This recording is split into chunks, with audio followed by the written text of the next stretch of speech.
Hello! Nandito na ako sa bahay at alam niyo na ang aking gagawin. Ako ay magdi-DIY na ng aking vanity mirror. But first of all, magsasalamin muna ako dahil hindi ko kayo makita. So, yun na nga. Siguro naman nakita nyo na yung mirror na na-barter ko, di ba? Nuknukan ng laki. Pang fitting room ang peg. So, ito siya, di ba? Diba? So, ito yung ilaw niya for the meantime. Yung nilagay ko. Teka lang. Buksan natin, no? Kauwi ko lang. Pagod ako. Pero mag-vlog na tayo agad kasi maliligo pa ako. Ayan siya. O, diba? Medyo bitin. So, mas okay talaga tong bibili. Mas okay talaga tong binili ko dahil 5 meters daw yun. So, hindi ko alam kung gaano kahaba yun. Pero, basta mahaba yun para sa akin. So, ito na nga. Ito na siya. Ilagay na natin siya. Mag-montage muna a catch.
Mag-party dito, yan lang yung gamit. Pero medyo may problema ako ng very light.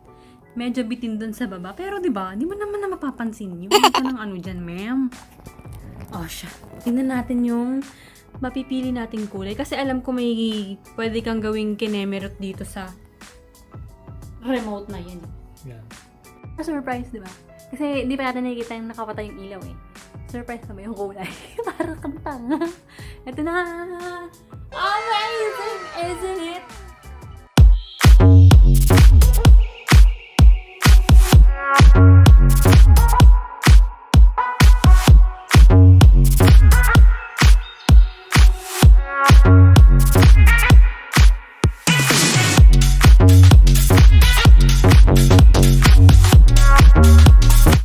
This is the red room. So welcome to the red room. Char! Diba? Ang very nicey. I so love it. So, ayun. Welcome back. Mapapakita ko sa inyo yung color ngayon ng aking DIY vanity mirror. Hindi siya yung ina-expect yung vanity mirror na ano ha, yung bulb talaga. So, may ibang klaseng LED light din na gusto ko, no? Tsaka na yun kasi medyo mahal yung LED, yung bulb na yun eh. So, susunod na yun, no? So, ito na nga. Meron tayong remote dito. At, syempre, hindi ko pa siya ganun kaalam gamitin. So, magpipindot-pindot lang tayo, no? At thank you sa aking cameraman ngayon na pumayag din dyan, no? Ay, pinapahiya ako. Ay! Perfect! So, pag gusto nyo ng ibang color, syempre, pindutin nyo lang yung color dito. So, pag-aaralan ko pa tong mga to, kung anong purpose nitong mga to. Ito pala. Dapat pala, pag gagamitin yung remote, dito siya nakatutok. Dito, oh. Nakikita niyo ba? Basta hindi ko alam kung anong tawag dyan eh. Pero yun. Tapos, pwede mo rin siyang gawing red. Pang romansa! Pang Sogo Hotel! Tapos, pwede rin siyang parang mo siyang violet pero blue siya. Ay! Ganders! Oh my gosh! Tapos ito, hindi ko na alam. Tingnan natin. Money. Ay, ayan! Multicolor pala siya. Bongga. So, try natin to ha.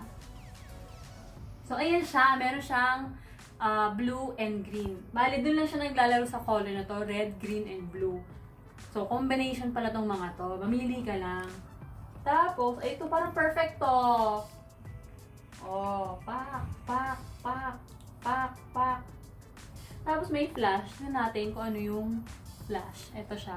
Meron dito mga ganito. Camera root dito. So, gagawin natin. Try natin doon kasi hindi pa naman natin alam, diba? So, pag flash, ayun! Pang KTV bar siya, diba? Ganyan na ganyan yung peg. Kaya Pasko na, no? Labas ko na itong mirror ko pag Pasko na. Tapos yung isa naman, strobe. So, ano ba yung strobe? I-search na lang natin yan. Hindi ko rin alam eh. Oh! So, ayan siya. Medyo nag-lilo siya. And, ayan, nag-change color din siya mag-isa.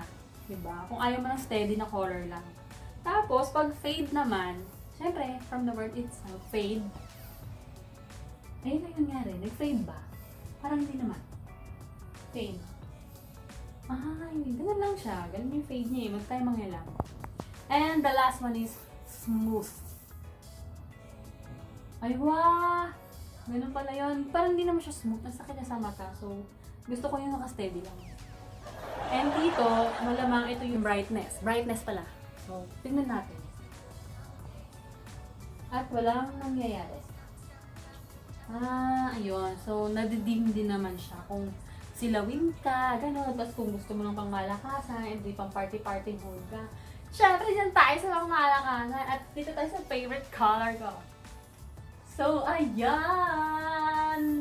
Ito na ang ating Vanity Mirror! Pa! Diba? Ang laki ng mirror ko. Buti na lang, kasya naman kahit 5 meters, no? So, yun na nga, no? Gusto nyo na malaman kung magkano to, no? So, ayun! Dapat, bibilihin ko to na bago pa kami sana lumipat ng bahay. Pero, hindi na ako makapag-antay eh. At lagi siya nagpapakita dun sa recommended for you dun sa noon.com. So, ayun na nga. Doon ko siya binili sa noon.com. Doon lang naman ako namimili ng mga talagang gusto ko eh. At talagang mabilis yung delivery nila. Kinabukasan agad. Or depende sa item na bibili mo. So, ito. Punta na tayo dun sa price. Diba? The price is very right. So, murang-mura lang siya mga ka-Esteriray sa halagang 28 dirhams. Yes, 28 dirhams lang siya. At naka-express pa, diba? So, kahapon ko siya in-order. And, syempre, kanina siya dumating ng mga bandang tanghali. So, ayun. Kaso nga lang, may delivery charge siya na 10 dirhams. So, 38 dirhams, diba? Pero kung naka 100 ka, free shipping na yun. Pero diba, ano mang gagawin ko pa? Magsha-shopping na naman ako ng sanon.com. Eh, di mas mapapagastos ako lalo, diba? So, bahala na. Okay na rin yung 10 dirhams, no? Kasi kung bibili ka rin naman sa labas ito, ganun din. Pagod mo, mamamasahe ka pa, ang init. So, at least ito, door to door na, diba?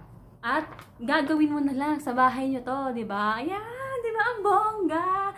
Ang bongga rin ng aking vanity mirror dahil kitang-kita talaga ang aking buong pagkatao. At okay din naman dahil kahit bitin siya ng very light, hindi naman masyadong halata yun dahil sa ilalim yun, di ba? So, yun na nga, di ba? Sa murang halaga.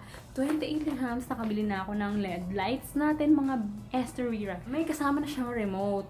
O, di ba? Bongga. At yun na nga, pinakita ko na sa inyo kung paano, di ba? So, kung meron pa kayong mga gustong bilihin na for room decor, ganyan, sa kitchen, sa buong bahay nyo, sa mga damit, mobiles, etc.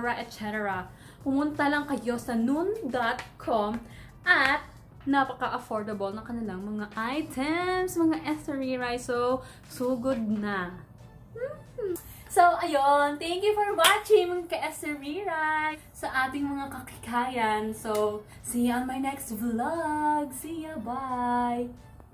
MwaaLavyuu. Listen some more.